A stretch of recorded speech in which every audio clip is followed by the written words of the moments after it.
Muy buenos días, compañeros y profesora. Nosotros somos el grupo 7, compuesto por Carlos Manuel Llanos Trujillo, Vanessa Caterine Lugo Díaz, Juan Manuel Medina Molina, Santiago Latorre Arámbulo y quien les habla, Julián Andrés Lozano Gómez. Y a nosotros nos correspondió el tema de testículo. Antes de pasar o enfocarnos como tal al tema de testículo, queremos hablar un poco del sistema reproductor masculino y para ello hemos hecho esta pequeña clasificación en la cual pues hemos escogido quizás las estructuras más importantes, empezando por las glándulas genitales auxiliares, las cuales son pues la próstata y las glándulas bulbouretrales.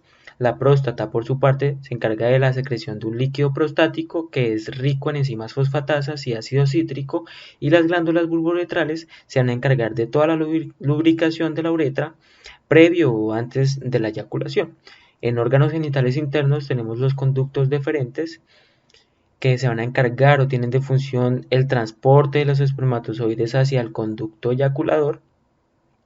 Tenemos las vesículas seminales que se van a encargar de proporcionar ese ambiente óptimo para los espermatozoides, ya que pues secretan un líquido espeso y alcalino que pues contiene diversas sustancias como lo son las prostaglandinas y también diversas proteínas que pues tienen esa principal función. Y los conductos eyaculadores, que son la unión del conducto deferente con el conducto de la vesícula seminal. Y finalmente tenemos los órganos genitales externos, el cual es el pene, que el pene pues es el órgano copulador del hombre, el escroto que se encuentra rodeando los testículos y se encarga de proteger pues a los mismos, aparte de también tener una función reguladora en cuanto a la temperatura, manteniendo una temperatura de -2 grados de la temperatura abdominal. Y tenemos por último los testículos, que es en lo que nos vamos a enfocar en el tema de hoy, ya que pues allí va a ocurrir, aparte de la espermatogénesis, también la producción y secreción de hormonas sexuales masculinas. A continuación tenemos esta pequeña gráfica en la cual tenemos los principales andrógenos, los cuales son la testosterona, la dihidrotestosterona y la androstenediona. Cada una de ellas tiene unos efectos. Entonces, la testosterona, por su parte, tiene efectos en el vello corporal, voz, grosor de la piel, y han pues habido estudios que también hablan de un desarrollo de acné. La dihidrotestosterona se encarga del mantenimiento de las características masculinas y pues en altas concentraciones puede conllevar o que haya una mayor probabilidad de cáncer de próstata, y también hace que su tratamiento sea más difícil. La androstenediona pues es el mayor precursor en la biosíntesis de los andrógenos y estrógenos, como ya veremos más adelante, y pues tiene una síntesis por parte de las glándulas suprarrenales y en las gónadas, es decir, en los testículos. Y también se le conoce como la prohormona de la testosterona. Ahora bien, los principales estrógenos como la estradiol, la estrona y el estriol también van a tener un influjo sobre el cuerpo humano masculino, normalmente en niveles bajos, similares a los de una mujer posmenopáusica, y tienen efectos como el aumento de la densidad ósea, la maduración de las articulaciones en el desarrollo puberal o en la pubertad, aumentan las lipoproteínas de alta densidad que se encargan pues de llevar el colesterol de vuelta al hígado, y también tienen participación importante en la espermatogénesis, tanto en el inicio como en la maduración de esos espermatocitos hasta espermatozoides. Y ya aquí podremos encontrar algunas de las hormonas que están implicadas en la secreción de la testosterona. Tenemos la hormona liberadora de gonadotropina, la luteinizante, la folículo estimulante, la testosterona, que por medio de la retroalimentación negativa va a inhibir la secreción de gonadotropinas, de la hormona liberadora de gonadotropinas en el hipotálamo, y de la luteinizante, la folículo estimulante, al igual que en los estrógenos, ¿sí? La inhibina también hace retroalimentación negativa, pero es específica para la FSH en la hipófisis. Y la hormona antimulleriana pues tiene la principal función de la regresión de los conductos de Müller, que en la mujer es la que va a dar origen a lo que es las trompas de falopio, el útero, el cérvix y pues 2/3 anteriores de la vagina, y pues Si no se da como tal esta regresión, pues puede generar en el síndrome de conducto de Müller persistente en los hombres. Bueno, entonces continuamos con el eje hipotalámico hipofisario gonadal, en donde vamos a ver que existen dos vías en donde este va a tener participación. Una de ellas es de las células de Leydig, otra sería las túbulos seminíferos, específicamente las células de Sertoli. Este eje hipotalámico hipofisario gonadal va a cumplir dos importantes funciones. La primera es la regulación de la producción de los gametos, en el caso del hombre, la espermatogénesis, y en el caso de la mujer, la ovogénesis. La otra importante función es que promueve la biosíntesis de esteroides sexuales gonadales, como es el caso de la testosterona, estradiol y la progesterona. Entonces vamos a proceder a explicar las dos vías ya mencionadas. La primera entonces es la de las vías de las células de Leydig, en donde vamos a ver, como vemos acá en la imagen, que el hipotálamo se va a encargar de sintetizar y secretar esta hormona, que es la hormona de gonadotropina. Esta hormona de gonadotropina a su vez va a estimular en la hipófisis, en este caso la hipófisis anterior, para que secrete dos hormonas importantes, que es la LH y la FSH. En este caso, como es la célula de Leydig, vamos a hablar de la LH. Bueno, entonces, cuando la hipófisis secreta LH, este LH se va a unir a la célula de Leydig por medio de unos receptores acoplados a proteínas G que se encuentran en la membrana de esta. Una vez esta LH se une a las células de Leydig, entonces va a promover dos procesos importantes, como la activación de la enzima de nitrato ciclasa con el fin de generar AMP cíclico y otros segundos mensajeros. Y también, a su vez, va a estimular el proceso de producción de la proteína reguladora de la esteroidogénesis. Estos dos procesos mencionados van a promover a que las células de Leydig sinteticen andrógenos, como en el caso de la testosterona o de la dihidrotestosterona, que no está acá, pero vale la pena mencionarlo. Por otro lado, cuando ya hay niveles de andrógenos elevados, ya sintetizados, entonces por medio de retroalimentación negativa se va a inhibir la hipófisis anterior por medio de la testosterona y en ese caso del estradiol también.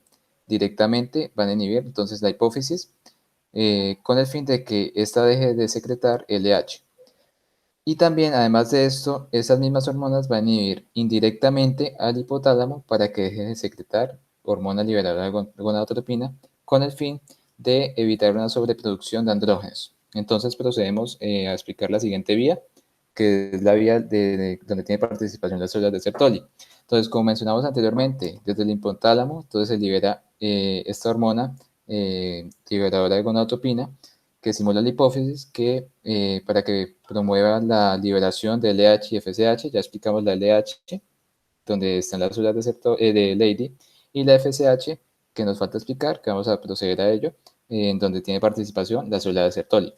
Bueno, entonces cuando la hipófisis libera FSH, va a promover un proceso en la célula de Sertoli denominado proceso de formación de proteína transportadora de andrógenos, en este caso, que es la que vemos acá, que es la ABP. Entonces, cuando una vez ya es formado, esas proteínas transportadoras de andrógenos, estas se van a unir pues, a los andrógenos, en este caso la testosterona y la dihidrotestosterona. Una vez esta se une, va a promover dos procesos importantes, como lo son la espermatogénesis, ahí mismo en el túbulo seminífero, y como lo es también el proceso de maduración de los espermatozoides, ya en la parte del epidídimo. Por otro lado, estas mismas células de Sertoli van a detectar cuando hay niveles elevados de andrógenos. Cuando hay entonces niveles elevados de ellos, estas mismas células de Sertoli van a secretar una hormona denominada inhibina. Esta inhibina, en este caso, es de tipo B, la cual se encargará de regular la producción de FSH en la hipófisis. Entonces, esta inhibina B, junto con los andrógenos testosterona y dihidrotestosterona, y junto también con el estradiol, van a inhibir directamente la hipófisis anterior para que deje de secretar FSH.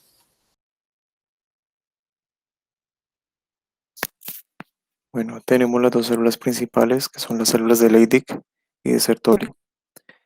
Vamos a comenzar con las células de Sertoli. Estas son unas células cilíndricas que se encuentran en los túbulos seminíferos. Poseen unas evaginaciones apicales y laterales extensas, lo que hace que, como vemos en la imagen, rodeen las células espermátidas que se encuentran contiguas. Cabe mencionar que estas células se encargan de regular el desarrollo temprano en las células de Leydig, pues para su correcta función. Asimismo, se encargan de fagocitar el citoplasma residual de la espermatogénesis. También secretan la hormona antimuleriana, la cual fue mencionada anteriormente, durante las primeras etapas del feto. También secreta la inhibina después de la pubertad y la producción de la proteína fijadora de andrógenos encargada de estimular la espermatogénesis mediante el incremento de la concentración de testosterona en los túbulos seminíferos.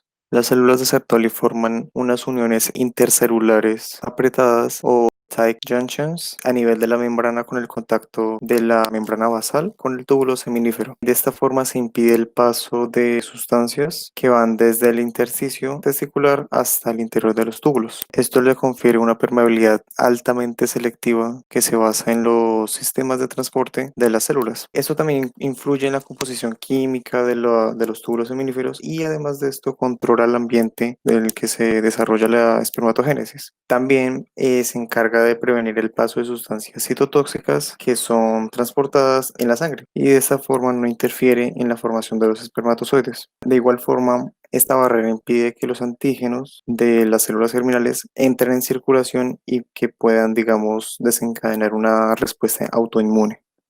Bueno, las células de Leydig son unas células poliédricas grandes y eosinófilas que, al igual que otras células secretoras de esteroides, estas células tienen un retículo endoplasmático liso complejo. Eso es lo que causa su eosinofilia y asimismo las enzimas necesarias para la síntesis de testosterona, aparte del colesterol, se encuentran asociadas con este retículo endoplasmático liso, ya que pues si tenemos en cuenta la hormona luteinizante es la encargada de, digamos, activar estas células, lo que produce pues un aumento en la concentración citoplasmática de AMP cíclico, lo que conlleva a la síntesis de esas enzimas. Este proceso de síntesis se realiza durante las primeras etapas de la vida fetal para el desarrollo embrionario, la maduración sexual y la función reproductora del mismo. Bueno, tenemos que la aromatización del estradiol es un punto vital en la síntesis de la testosterona que ya veremos a continuación. En el proceso de la testosterona, la enzima aromatasa que cataliza el paso del estradiol a partir de la testosterona realiza una hidroxilación eliminando un grupo metil, como vemos aquí. Así tenemos formado el estradiol. Los valores normales del estradiol rondan alrededor de 8 a 40 picogramos sobre mililitro. La función principal es de prevenir la apoptosis en células de esperma masculina. Para tener en cuenta, digamos, un exceso en la producción de la aromatasa produce un aumento de concentración asimismo del estradiol, lo que puede conllevar a una ginecomastia, pubertad retrasada y además de esto el cierre a temprana edad de la epífisis en los huesos, lo que conlleva a una baja estatura. Estos son las consecuencias en hombres. También tenemos que en mujeres se produce una gigantomastia. Tenemos también que la pubertad es, en lugar de ser retrasada, es precoz y asimismo también se presenta una baja estatura. Bueno, en cuanto a la síntesis de la testosterona, tenemos que el proceso se realiza al alcanzar el receptor androgénico del citoplasma de la célula blanco por medio de la vía de los andrógenos. Esta consiste en 5 reacciones, principalmente esas 5, aunque tenemos esta que actúa la enzima 3-beta hidroxiesteroide deshidrogenasa, pero es para el paso de la pregnenolona a la progesterona y asimismo con estas 5 reacciones que conlleva a la formación de la testosterona y a la dihidrotestosterona por acción de la 5-alfa reductasa. Y acá nuevamente tenemos cómo actúa la aromatasa que proviene de las células de Sertoli, es secretada por estas células de Sertoli, y pues tenemos la conversión de testosterona al estradiol. Vemos como a medida que van pasando esta síntesis van perdiendo un grupo de carbono. Pasa de 21 carbonos en esta zona a 19 carbonos, que son los andrógenos, y por último a 18 carbonos, que son los estrógenos, que por supuesto este proceso es a partir de los 27 carbonos del colesterol. Entonces seguimos ahora con el metabolismo de la testosterona. El metabolismo de la testosterona tiene lugar principalmente en 2 órganos, como lo es el hígado y la próstata. Si es en el caso del hígado, esta va a ser metabolizada a 17 cetosteroides y si es en el caso de la próstata, va a ser metabolizada hasta dihidrotestosterona. Entonces, como vemos acá en la imagen, la testosterona se metaboliza, puede ser a estradiol o puede ser a dihidrotestosterona por medio de aromatasas. Entonces, en este caso se podría decir que este ejemplo es en el caso del metabolismo en la próstata. Como dato curioso, como dato importante, cabe resaltar que la testosterona que no se metaboliza puede llegar a acceder a la orina en un 2%.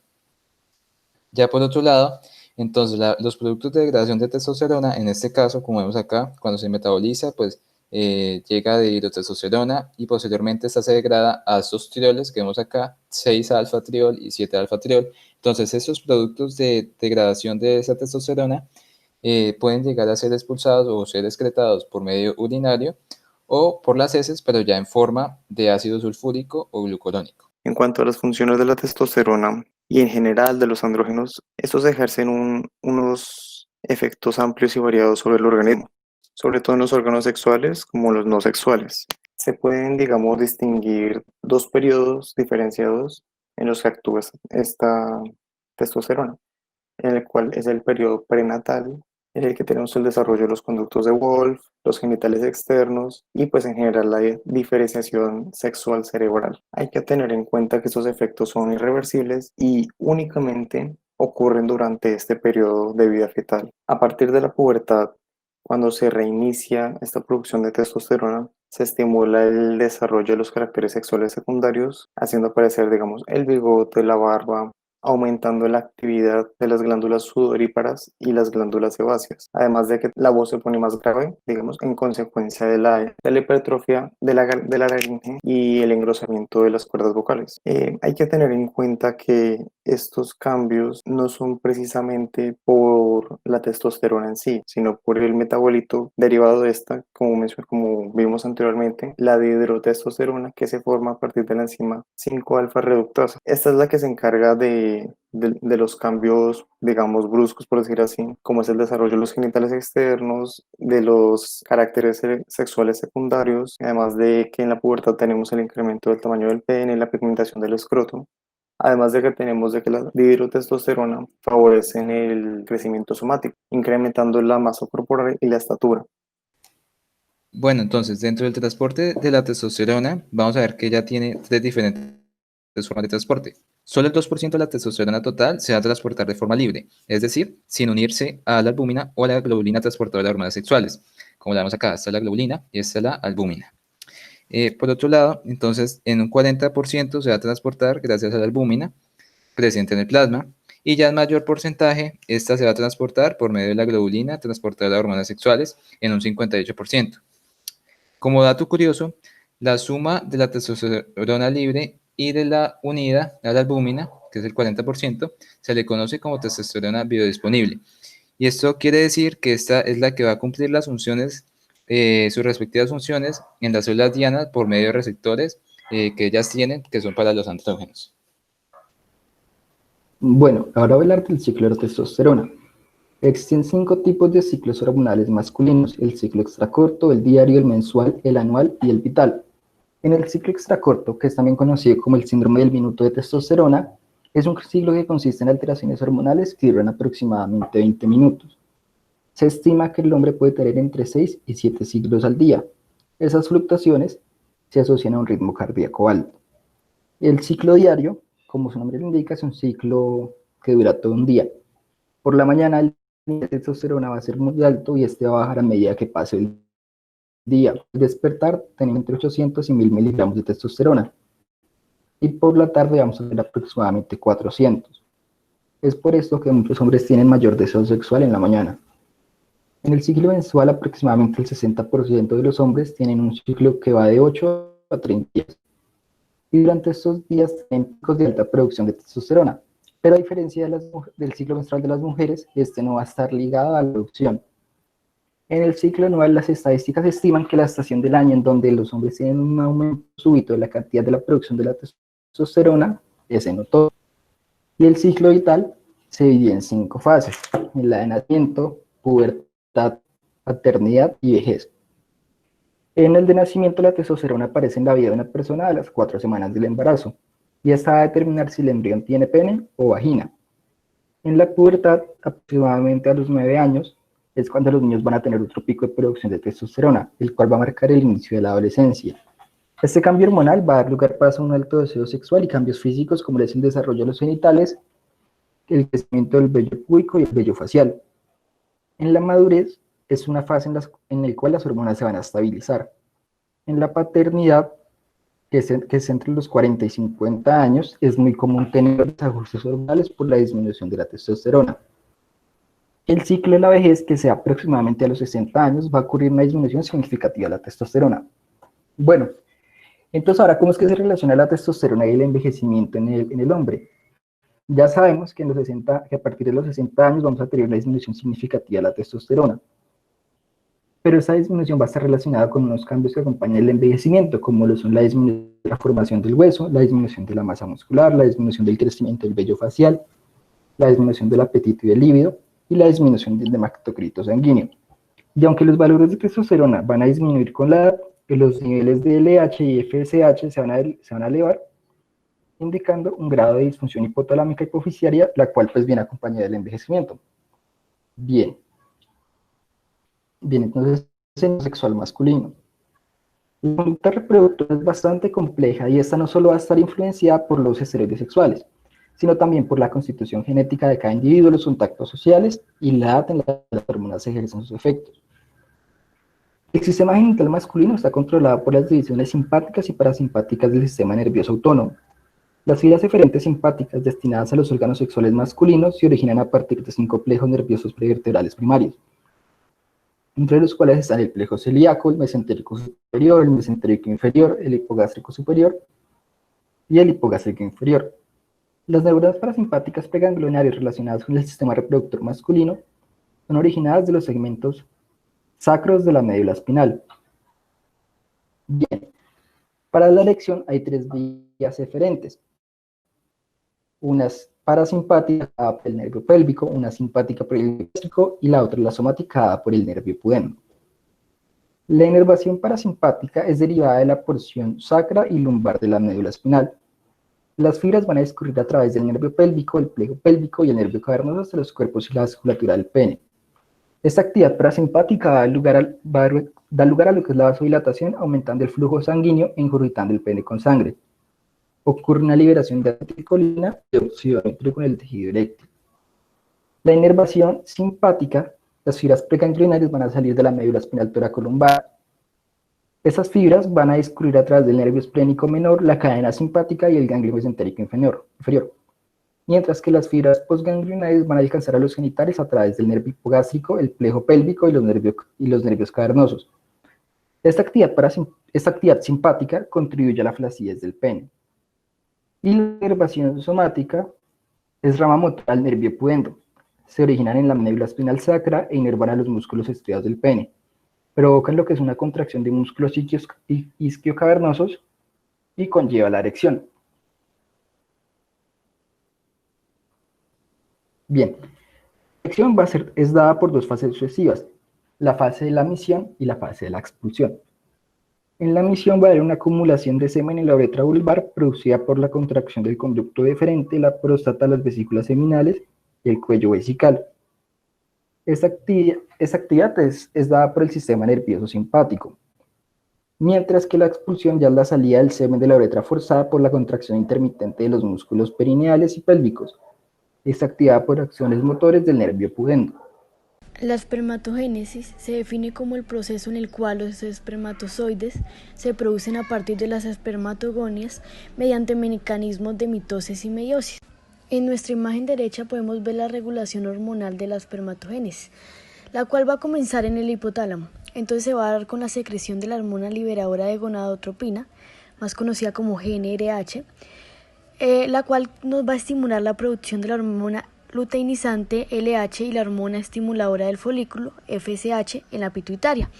Entonces nuestra FSH lo que va a hacer es regular la función de las células de Sertoli. Entonces esta va a provocar la liberación de factores que nos van a intervenir en el desarrollo de nuestras células germinales en diferentes estadios. Una de las cuales que libera es la ABP, más conocida como proteína fijadora de andrógenos. Por su parte, pues la LH va a actuar sobre las células de Leydig y nos va a inducir la secreción de testosterona. También va a intervenir en la espermatogénesis, pues a través de sus acciones sobre las células de Sertoli. Ese ciclo finaliza y vuelve a su punto de partida cuando la inhibina pues es liberada por las células de Sertoli y pues nuestra propia testosterona la va a bloquear y a su vez pues bloquea la producción de GnRH, LH y FSH. Bueno, entonces ahora vamos a continuar con el semen, el cual es importante saber que solamente el 10% del volumen del semen son espermatozoides, ya que el 90% es plasma seminal, un líquido extracelular del semen.